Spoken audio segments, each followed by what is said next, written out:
This is my Lawrence house tour reflection for assignment 5. So just quickly what I did. I used the backwards design model to create a lesson plan for Lawrence history, which is part of our community's third grade standard. And I wanted students to understand the different housing styles in our town from early housing styles. They were going to listen to a speaker and they were going to create a project that would show what they saw on an actual tour. So the final assessment is a collage using Pick Collage for Education, and then they put it on Seesaw so I could see it as well as their families, and then I printed it out from there. So I have 27 third graders. My class is pretty diverse, great students. Most are pretty high, and we work a lot on working together. So collaboration is a huge thing in our classroom. So we had a speaker, we went on a field trip, and then we used Pick Collage as well.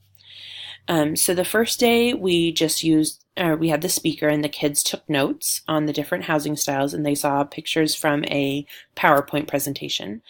The second day we actually went on a tour to Old West Lawrence, and they had a sheet that had like 15 different houses they could look at and information on all the houses, and then they would take pictures with the iPads of the houses and the elements of the different styles of houses. And then finally, they came back and in the group that they were with for the tour, they took their iPad and they created a collage to show at least 2 of the different housing styles and 3 specific elements. So we used a lot of technology, mostly iPads, for this and a couple apps. So we implemented it for 3 days, and I thought it went really well. Lawrence history tour is something that is expected of us from our district. So we do the tour, but how each school does it is different. So at my last school, we actually did the Old West tour, but we didn't have kids do something like this. So I really liked that the kids weren't just looking at houses, but they actually had to really study it and understand why the houses were built the way they were and what it meant. So when I look at the evaluation, I think that it was really appropriate. I mean, we have third graders who are looking at houses that they've probably seen many times, but now they actually understand the historical significance of it and why each house was shaped or built the way it was, whether it signified that they had money or that they built it out of the materials that they had, or that they were building it out of brick due to previous fires in our town. So I think that the kids were able to really show that. They went out into the real world. Now, I don't know if they're going to use it again, but it is kind of nice for them to understand that these houses don't just exist anywhere, that this is in our town, and now they understand why and how that shaped our community.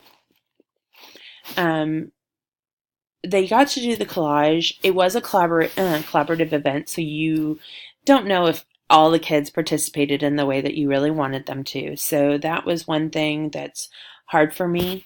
I could always look at their notes to make sure that they took notes so that they were at least aware of this from the presentation. They got something from the presentation. And then also just talking to them about what they liked. And so some of the assessment was more just talking to them and informal about, what did they see, what did it mean? And then as far as self-assessment, they did write thank you letters. So they were saying what they liked about it. We did go see 2 historic houses as well with the owners there. So they talked about the house. So they could send notes to them. So they were able to also elaborate what they saw and what they got from it. So the trip went really well. It's a fun field trip. I think next year, I hope to have smaller groups because I didn't have as many parent volunteers, so the groups were larger than I wanted to. I also might change it and have them do more of a scavenger hunt where they're finding specific things. But at the same time, I like this because when you're only given an hour and 15 houses, everyone's seeing different things. So this gives the kids a chance to see what other people saw that they may have missed, and then they can go back and look at it in real life later if they want to. Thank you.